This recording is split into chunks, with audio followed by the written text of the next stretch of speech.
کل شیء طاہر طاہر حتی تعلم انہ نجس، جب تک کسی چیز کے نجس ہونے کا آپ کو یقین نہ ہو اس کو پاک سمجھو۔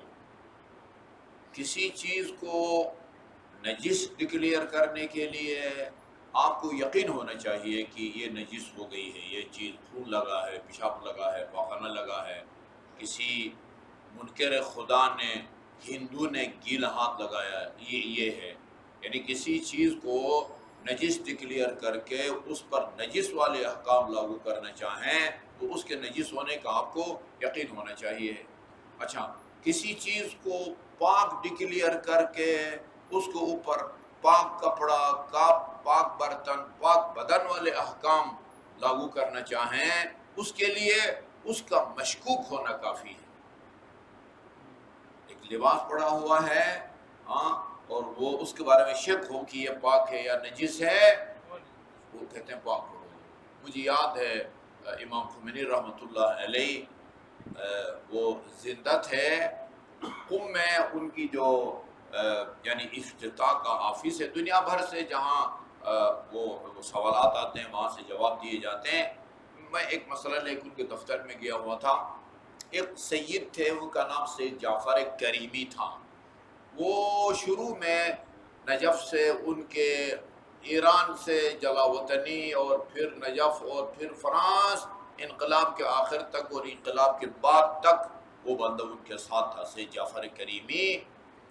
وہاں ان سے کسی نے پوچھا کہ آپ اتنے خمینی کے ساتھ رہے ہیں، وہ کس مزاج کے ہیں؟ شکی مزاج کے ہیں، شکی مزاج کے نہیں ہیں؟ انہوں نے فرمایا وہ نص سے روایت پر عمل کرتے ہیں، یعنی امام کا جو فرمان ہے نا اس کے متن پر عمل کرتے ہیں، اس سے باہر نہیں نکلتے۔ اچھا، وہ کیسے؟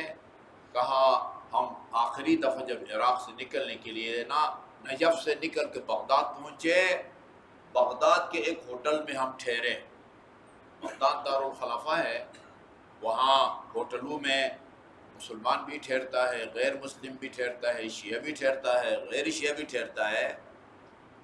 اچھا، کہہ رہے تھے کہ ہم دونوں ٹھہرے ہوئے تھے ہوٹل میں، کمرے میں۔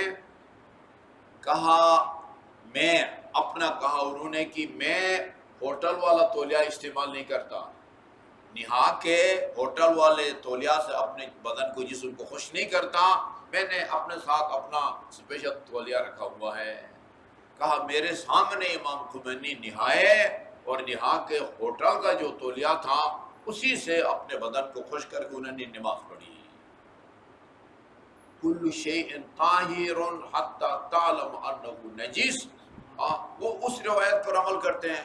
بھئی ہوٹل کے اندر جو ہے نا، وہ ہو سکتا ہے کسی ہندو نے جو ہے نا اس کو استعمال کیا ہو سکتا ہے کسی ایسے آدمی نے استعمال کیا ہو جس کو نجاسات کا پتہ ہی نہیں ہے، لاؤبالی ہے۔